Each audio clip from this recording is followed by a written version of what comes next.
వందే వాల్మీకి కోకిలం. జై వాల్మీకి. జై. ఇంత మంచి కార్యక్రమాన్ని ఇప్పుడు చేసినటువంటి వెంకటేశ్వర గారికి, సుబ్బారావు గారికి, రవి గారికి, అట్లాగే వాల్మీకి బోయ సోదరులందరికీ మరి అధికారులు చాలా మంచి విషయాలు చెప్పారు. మరి ఈరోజు రాష్ట్ర వ్యాప్తంగా కూడా వారి యొక్క అభివృద్ధికి కృషి చేయాలని ఎన్నో ఏళ్లుగా ఎస్టీ రిజర్వేషన్ కోసం చేస్తున్నటువంటి పోరాటాన్ని ఈ ప్రభుత్వంలో తప్పకుండా ఎస్టీ రిజర్వేషన్ కావాలని ప్రజలు ఆకాంక్షిస్తున్నారు సార్.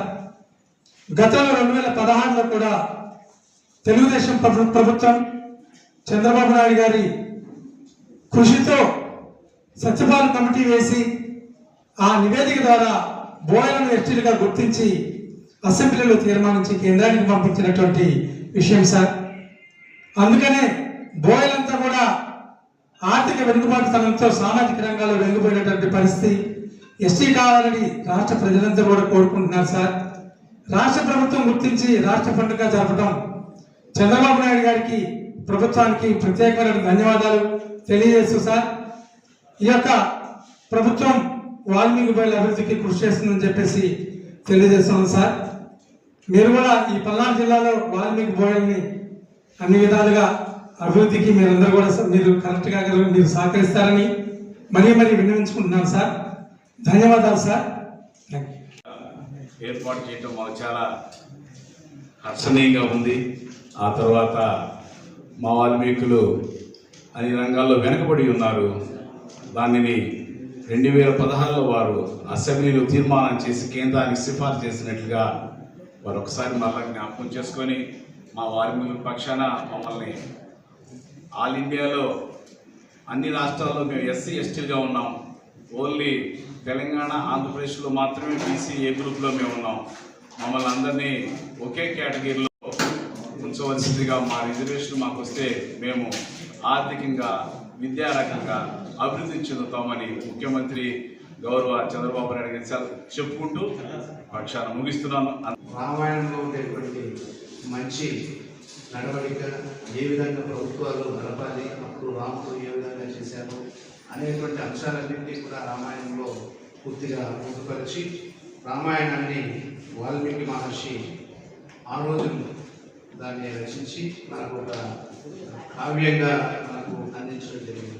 కాబట్టి ఈరోజు కూడా చాలామంది అంటే లేటెస్ట్ జనరేషన్ ఏమైనా కొంతమంది వేరే నవలలో అవి చదువుతున్నారేమో తెలియదు, కానీ పాతకాలం అంటే కొంత 70-80 ఏళ్ళు వయసు ఉండేటువంటి వాళ్ళు ప్రతి ఒక్కరు రామాయణాన్ని కానీ మహాభారతాన్ని కానీ రోజుకు ఒక 2 పేజీలో 3 పేజీలో చదివి అందులో ఉండేటువంటి మంచి తనం అంటే మంచిని గ్రహించి ప్రజలకు అంటే తన పిల్లలకు కానీ తన వారసులకు కానీ సమాజానికి కానీ అందించేదానికి ఒక ముఖ్యమైనటువంటి కావ్యంగా మనము రామాయణాన్ని మనం తీసుకుంటున్నాం.